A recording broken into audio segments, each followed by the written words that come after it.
እናንተም በቤተሰባችሁ አይታችሁ የማታውቁትን ስኬት ማግኘት የምትፈልጉ ከሆነ በእኔ እምነት እነዚህን 5 ነገሮች ማድረግ ይኖርባችኋል። የመጀመሪያው ነገር እምነት ነው።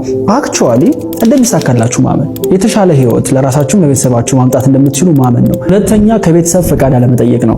እናንተ መድረስ የምትፈልጉበት ቦታ ላይ ያልደረሱ ቤተሰቦች ከሆነ ያሏችሁ እነሱ የሰሩትን ስህተት መድገም የለባችሁም። እነሱ የሰሩትን ስህተት ላለመድገም ደግሞ የምትሄዱበት መንገድ የተለየ ነው የሚሆነው። ሶስተኛው ካደጋችሁበት ቦታ በአካል መራቅ ነው። ይሄንን ከዚህ በፊት ብየዋለሁ፣ ግን ለብዙ ነገሮች ጥቅም ያለው ጉዳይ ስለሆነ አሁንም ደግሜ ያነሳባችኋለሁ። ኦኬ፣ ያደጋችሁበት ቦታ ላይ ትልቁ ናችሁ ስትኖሩ ምን ይፈጠራል መሰላችሁ? አላስፈላጊ የሆነ ዲፔንደንሲ ወይ ደግሞ ጥገኝነት ይፈጠራል። ቤተሰብ ከናንተ ያለው ኤክስፔክቴሽን ትልቅ ይሆናል፣ እናንተም ከነሱ ያላችሁ ኤክስፔክቴሽን ያድጋል። የሆኑ የቤተሰብ ኃላፊነቶችን ሳትፈልጉት መሸከም ትጀምራላችሁ። የማያገባችሁን የሆኑ ጸቦች ሶልቭ ለማድረግ ትሞክራላችሁ። አራተኛ ዓላማ እንዳለው ሰው አክት ማድረግ ነው።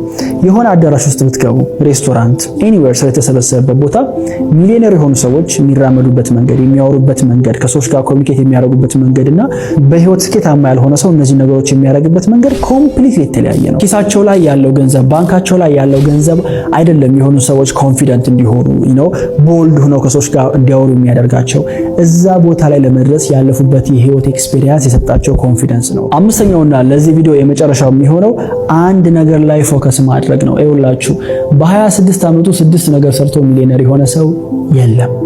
እያንዳንዱ ሚሊዮነር የጀመረው በአንድ ነገር ነው። በቃ አንድ ነገር ስኬታማ ያደርጋችኋል። ከዛ በኋላ ያ ስኬት ሌሎች ስኬቶችን ይወልዳል እንጂ በአንድ ጊዜ ኮንቴንት ክሬሽን፣ ሶሻል ሚዲያ ማርኬቲንግ፣ ፎሬክስ ትሬዲንግ፣ ድሮፕ ሺፒንግ ያንም ሰርታችሁ ሚሊዮነር አትሆኑ። እውነቴን ነው። እስካሁን በቢዝነስ የገባኝ ነገር ቢኖር የትኛውም ስራ፣ የትኛውም ቢዝነስ እናንተ ፎከስ እና አቴንሽን ከሰጣችሁት ያድጋል።